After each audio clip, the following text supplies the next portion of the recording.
안녕하십니까. 뉴스의 이면을 파헤쳐드리는 와이타임스 정세분석의 추부길입니다. 위드 코로나에 돌입한 중국에서 코로나가 전국적으로 빠르게 확산하고 있습니다.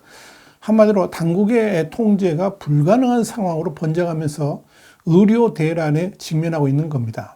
특히 의료 인프라가 취약한 중소도시와 농촌 지역 등이 심각한 상황에 처했습니다. 지금 상황은 이 3년 전에 코로나19 발발 초기인 2020년의 춘절, 그러니까 중국의 설 당시의 혼란이 그대로 재현되고 있다. 이렇게 봐도 무방할 정도입니다. KN95 같은 마스크는 수요 폭증으로 가격이 급등하고 있고, 강추위로 거리 헌혈이 줄어든 데다가 양성자가 늘면서 헌혈이 급감을 했습니다. 그래서 혈액 재고가 지금 하루 이틀치밖에 보이지 않을 정도로 바닥을 보이고 있습니다. 이에 따라서 병원의 임상용 혈액 공급이 막혀서 산둥성의 진안, 지린성의 장춘, 그리고 푸젠성의 푸조, 이 산시성의 타위안 등에서 이 혈액 재고 부족 경보를 발령했다라고 대만의 친중국계 신문인 왕보가 19일 보도를 했습니다. 자, 문제는 이 중국의 현재 의료 체계가 사실상 붕괴돼 가지고 더 이상 현재 상황을 타개해 나가기가 힘들다는 점입니다. 경제매체 차이신은 19일 사설에서 전국에서 의료 자원이 가장 많이 집중된 베이징에서조차 병원은 만실이고 해열제는 동이 났다 그러면서 다른 지역들은 공황 상태에 직면하고 있다라고 전했습니다. 베이징이 이 정도면 다른 지역들의 상황은 더 말할 필요가 없을 겁니다. 중국 경제매체인 디차이징은 후난성의 한진, 이 진이라는 것은 현해 하부 행정단위를 말하는데요. 이 한진급 도시의 경우에 인구 5만 명이 8명의 의사에게 의존하고 있다 그랬습니다. 그러면서 이 마을에 체계를 갖춘 병원은 단 한 곳뿐인데 이곳의 의료진이라고는 의사 8명과 간호사 15명이 전부다.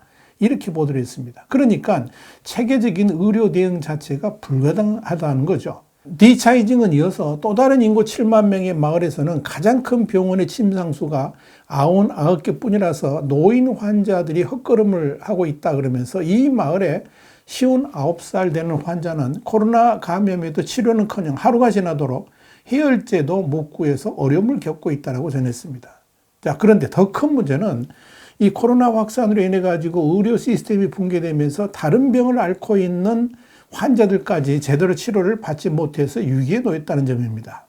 여기에 대해서 경제매체인 차이신은 중국의 암 환자 절반이 백신을 접종하지 않은 데다가 면역력이 약해서 코로나가 감염된다 그러면 치명적이라 그랬습니다. 그러면서 매년 400만 명씩 발생하는 중국의 암 환자들이 큰 공경에 처했다라고 보도를 했습니다. 실제로 위챗, 그러니까 중국판 카카오톡에서는 병원 응급실 바닥에서 응급처치를 하는 영상이 퍼지고 있습니다. 그만큼 중국의 지금 의료 시스템이 최악의 상황으로 몰려가고 있다 하는 이야기입니다. 중국 당국을 더더욱 당황하게 만드는 것은 이 중국 북방에서 유행하던 코로나가 이제 점차 남방으로 확산하고 있다는 점입니다. 신민만보 등 현지 매체가 20일 보도한 바에 따르면 최근 상하이 병원마다 발열 환자들이 크게 늘어서 의료진의 업무 부담이 가중되고 있으며 일부 병원에서는 서너 시간 줄을 서야지 진료를 받을 수 있다는 겁니다. 그러다 보니까 오래 대기하다가 이 체력이 고갈돼 가지고 실신하는 환자도 나왔다라고 신민만보는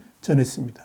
상하이 퉁지병원 의사 리빙은 최근 갑자기 발열 환자가 늘어서 오전 8시 이전에 80여 명이 대기한다 그러면서 어제 하루에만 고열을 호소하던 젊은이, 고령의 고혈압 환자, 그리고 결석 환자 등 여러 명의 환자가 줄 서서 기다리다가 쓰러졌다. 이렇게 말을 했습니다. 자, 그런데 여러분, 시진핑 주석은 지난 2020년 9월 유엔 화상연설에서 뭐라 그랬냐면 코로나가 각국의 관리 능력을 테스트하고 있다 그러면서 서구 사회가 코로나 통제를 잘못하고 있다라고 비판한 적이 있습니다.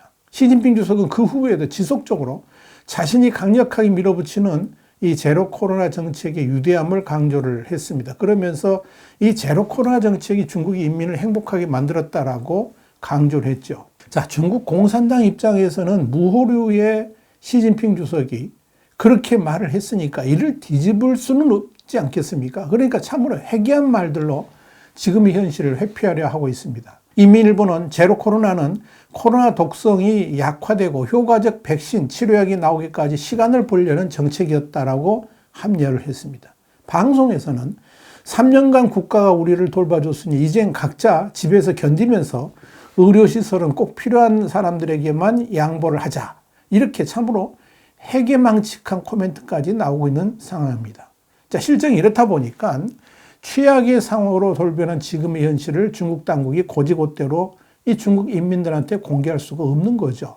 월스트리트저널은 미국 시간으로 지난 16일 중국 수도 베이징에서 코로나19 확진자용 화장장에 시신이 몰려들어서 업무가 과중해지고 있다고 보도한 바 있습니다. 베이징 동쪽에 위치한 둥자오 화장장 직원은 월스트리트저널의 문의 전화에 코로나19 방역 완화 이후에 업무가 몰리고 있다. 하루 24시간 돌리고 있는데 계속 이렇게 할 수는 없다라고 어려움을 토로했다는 겁니다. 이 화장장은 코로나19 확진자의 시신을 다루도록 지정된 곳입니다. 장례식장과 매점 등을 함께 갖추고 있고요. 베이징시 당국이 직접 운영을 합니다. 이뿐 아닙니다. 18일 홍콩 유력지 명보는 고강도 방역 봉쇄 정책을 급격히 완화한 뒤에 사망자가 폭증하면서 수도 베이징 병원들은 시신 냉장고가 꽉 차서 이 시신들이 바닥에 방치되고 있다고 보도를 했습니다. 명보는 그러면서 베이징 병원의 영안실, 장례식장 등 시신을 처리하는 모든 장소에 시신이 넘쳐나는 상황이라고 전했습니다. 명보는 이어서 의료업계 관계자의 말을 인용해서 17일 하루 동안에 베이징에서 재택 치료 중에 사망한 코로나 감염자가 2,700여 명으로 추정된다고 밝혔습니다. 명보의 이런 보도가 나오자 중국 국가위생건강위원회는 19일 홈페이지를 통해서 중국 전역에서 코로나 감염으로 인해 사망한 사람이 2명 늘어난 것에 불과하다고 발표했습니다. 17일 하루 2,700명대 누적 사망자 2명. 여러분, 이 통계가 믿어지십니까? 이것이 지금 중국 공산당 정권이 무슨 말을 하고 있는지 명확하게 보여주는 겁니다. 14억 인구 중에서 누적 사망자 2명도 지난 3일 산둥성과 쓰촨성에서 사망자가 1명씩 발생했다 하는 그 발표 이후에 15일 만에 처음으로 코로나 감염 사망자가 늘었다라고 밝힌 겁니다. 앞서 언급했던 베이징의 화장장은 오직 코로나로 인한 사망자들만 봤습니다. 그곳의 상황이 사진으로 동영상으로 중국 내부에 이미 널리 퍼져 있는 상황인데도 중국 당국은 그야말로 뻔뻔하게 거짓말을 하고 있는 겁니다. 이에 중국 당국의 사망자 발표 사례와 또 현실 속의 사망자 발생 상황에 괴리가 있는 것이 아니냐는 중국 네티즌들의 의혹 제기와 반발이 이어지고 있습니다.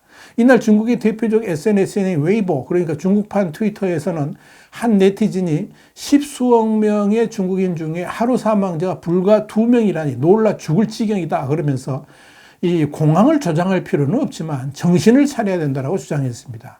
상황이 이렇다 보니까 중국 정부에 대한 불신감이 커질 수밖에 없는 겁니다. 자, 더 큰 문제는 오는 1월 22일 수억 명이 고향을 오가는 춘제, 그러니까 이 중국의 설을 기점으로 해가지고 코로나19 감염이 절정기에 이를 것으로 예상된다는 점입니다. 미국 워싱턴 대학교의 의과대학 보건계량 분석연구소는 자체 예측 모델을 통해서 중국에서 내년 3월까지 전체 인구의 3분의 1가량이 코로나에 감염되고 연말까지 사망자가 100만 명을 넘어설 것이다. 이렇게 예상을 했습니다. 중국 질병예방통제센터의 전 부주임으로 이번 방역을 직접 담당해왔던 전문가인 방스제는 거의 비슷한 결론을 낸 바 있습니다. 오스홀름 교수 또한 16일 언론 인터뷰에서 중국 코로나는 앞으로 6주에서 12주 사이에 폭발할 것이라 그러면서 5피트, 그러니까 1.5m 정도가 아니라 약 1000피트, 그러니까 304m의 절벽에서 떨어지는 것에 비유를 했습니다. 자, 이렇게 되면 아마도 중국 당국의 통계 조작은 더 극심해질 겁니다. 인명 중시 차원에서 제로 코로나 정책이 불가피했다고 강변했던 중국으로서는 위드 코로나 정책 전환으로 대규모 인명 피해가 공식화되면 심각한 민심 위반으로 이어질 수도 있기 때문에 그렇습니다. 자, 상황이 이런데도 중국의 방역 전문가인 리란쥐안 공정원 원사는 지난 17일 항저우에서 열린 국제 바이오테크 대회에 참석해서 방역의 최후 승리가 눈앞에 있다 그러면서 코로나19 확산이 머지않아 진정될 것이다. 이렇게 전망을 했습니다. 미쳐도 단단히 미쳤습니다. 현실은 펑츄첸의 진단대로 최대로 본다 그러면 중국 전 인구의 80에서 90%가 결국 1차 감염을 피할 수 없을 것으로 보입니다. 이런 확산에 중국 공산당은 어떻게 대처할까요? 또 100만 명을 넘는 중국 인민들이 사망하게 된다면 중국 인민들은 어떻게 대응할까요? 결국 시진핑 정권 제3기가 막 시작되었는데 중국 공산당은 창당 이래 최대의 정치적 위기를 맞이할 가능성이 높다. 이렇게 정리할 수가 있을 겁니다. 화이트타임 정세 분석이었습니다. 감사합니다.